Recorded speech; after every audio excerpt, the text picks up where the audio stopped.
In episode 1 of our 2-part series on restaurants, I met Suman Haq of Haq and Flora Restaurants. He's a restaurant entrepreneur who's doing things very differently. I talk to like 10, 15 different farmers every day. I love it. He buys locally grown food, cooks it fresh, and sells it to hundreds of customers each week. 90% of what he cooks in his restaurant, he says, he buys from local farmers.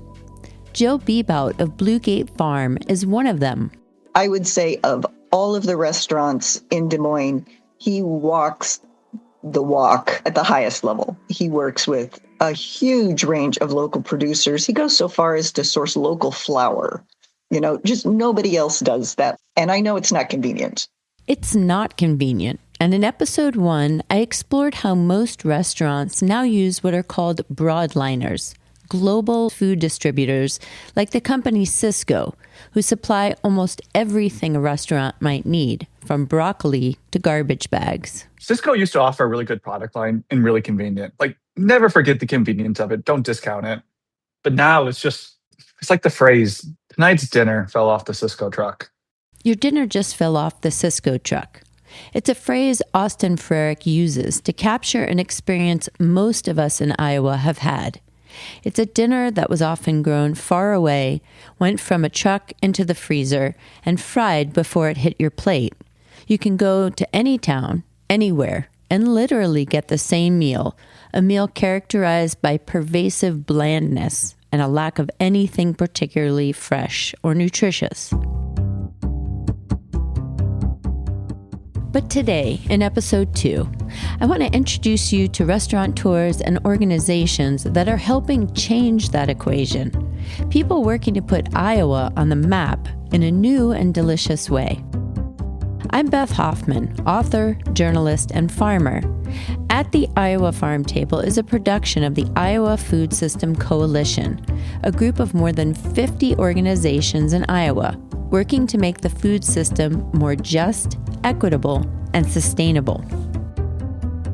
Home is not just where the heart is, but it's where the ingredients are. And when you're looking at Iowa, we are the state where the ingredients are. I wanted to start this episode off with this quote by Jessica Dunker, the president and CEO of the Iowa Restaurant Association, because, well, it's pretty awesome. We are the state where the ingredients are. But I also wanted to point out that Jessica is right.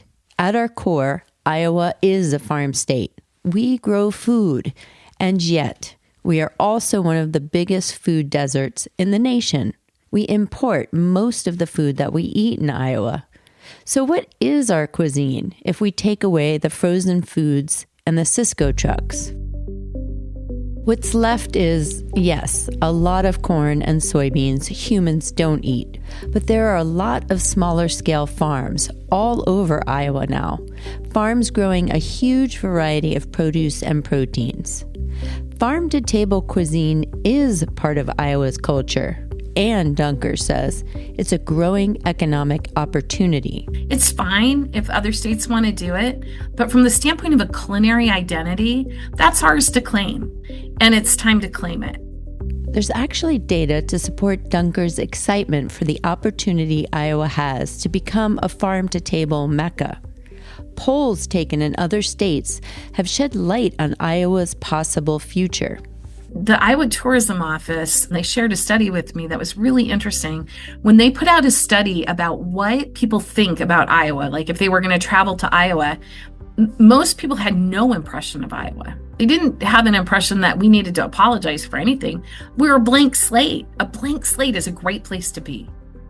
This point surprised me because isn't it better to be known? But the reality is it's really hard to come back from a bad perception. Being a blank slate means we can paint our own canvas of how we want to be known.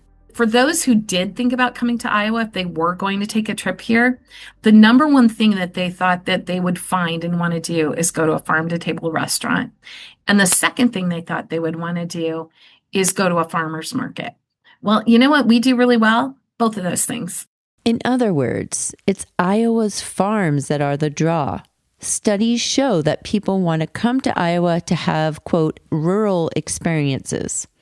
Smaller scale sustainable farms are places that people want to visit, which could be a significant economic bonus to the state's struggling economy. I think the culture is going to be driven by these chefs. I think that they are taking that duty and responsibility very seriously, and that there's a lot of pride in it that's coming from them.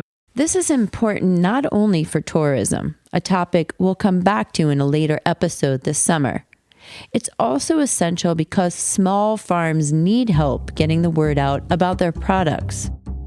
Even though Blue Gate Farm doesn't currently sell to a lot of restaurants, owner Jill Bebout knows how important restaurants are in educating the public. I think that elevation of product and that creativity of use is something that restaurants really help us with. I'm busy growing and marketing and managing a farm. I don't have time to develop a lot of recipes and creative uses for all of our products. But that's the restaurateur's bread and butter, that's what they do at an excellent level. But what will it take to get more restaurants on board? How do we go from a state where the bulk of eateries are that freezer to fryer to plate style to places that highlight our agricultural roots and culinary abilities? How do we become the state that Dunker envisions? When you work with the big broadliners, they're trying to sell you on whatever product they can to increase the amount that you're buying from them. Whereas when you're working directly with a farmer, they're trying to sell you on a product because they believe in the product and they think it's something really special. Meet Sam Gelman of the Webster Restaurant. He's one of the outstanding chefs in the state, obsessed with seasonality and locally grown ingredients. A lot of restaurants talk about consistency and how the guest should come once and then be able to come back and have the same exact dish just the same way that they remember it. I don't buy into that. I look instead for consistency and quality so that people will trust us and know that whatever they have is going to be good.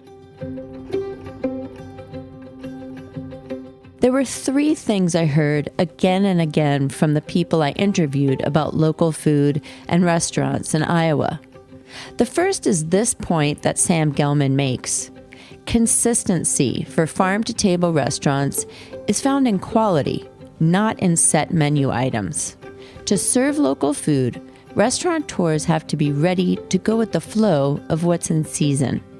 Take the example of the chicken Gelman buys from farmer Jason Grimm of Grimm Family Farm. His chickens are fantastic.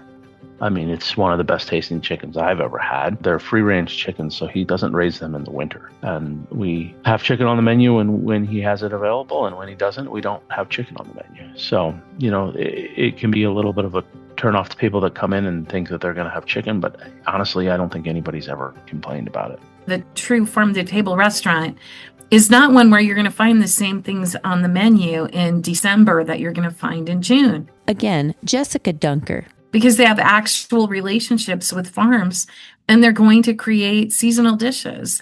Which leads to the second thing I heard repeatedly. For these restaurants to be possible, chefs and farmers need to talk to each other. Because really, we're all small businesses just trying to survive. Jill Bebout of Blue Gate Farm explains. I think developing those personal relationships with chefs, which takes a lot of time on both sides for 2 people who probably don't have a lot of time.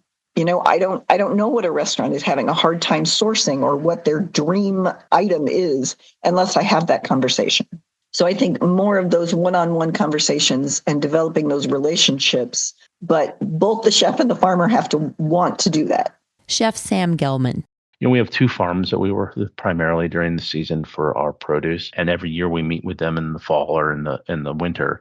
And we talk about what went well that year and what we can do differently the following year. And this variety of cabbage worked out really well for our sauerkraut production this year. Grow that again. Those relationships grow and evolve over time. The third thing I heard consistently is this. A transformation like Dunker is talking about, one in which Iowa takes advantage of economic opportunity, has to be supported by state agencies. I heard again and again, for example, about Choose Iowa. It's Iowa's state brand, helping bring awareness to products grown, processed, or made in the state. Chefs often are the front door to consumers. Colin Tadlock is the chief of staff to Iowa's Secretary of Agriculture. He says they commissioned a study a few years back. They asked Iowans, "Are you actively looking for Iowa-grown products?" And it was over 90%. Yes, people are looking for that. So the demand is there. We asked another question. This is when inflation was running really, really hot. We asked, "Are you willing to pay more for those kind of things?" And that was another one that people said, yes, they're willing to do that. The Choose Iowa program has now created a directory listing Iowa farms, breweries, and locally focused restaurants. They run cooking demos at the Iowa State Fair, and they also give out grants to Iowa farmers who are trying to scale up. Now, Tadlock's office is asking the legislature for a larger piece of the pie. We've requested specifically $300,000 increase to the Choose Iowa program. Surprisingly, although we are an agricultural state, Iowa spends only 0.4% of its almost $9 billion budget on agriculture. In other words, the department is asking for more to accomplish only a small sliver of what it can do. And what we would really like to do with that funding is accelerate our retail strategy. So we know that we need to get somebody on staff that can be that connector with not just restaurants and chefs, but also grocery stores. And then continuing to raise consumer awareness about ChooseIowa.com, getting people to recognize that Choose Iowa label. Many states already have strong state brands, like Choose Iowa could be someday. And Iowa is this ag leader when it comes to production. We have been behind to a degree when it comes to that local side of things. And we're the new guys on the block. Kentucky, they have it's called the Buy Local program. And so that's where if you're sourcing from Kentucky Proud members, you can actually get a rebate up to a certain amount. It's an incentive for those restaurants to work with Kentucky Proud members and source local.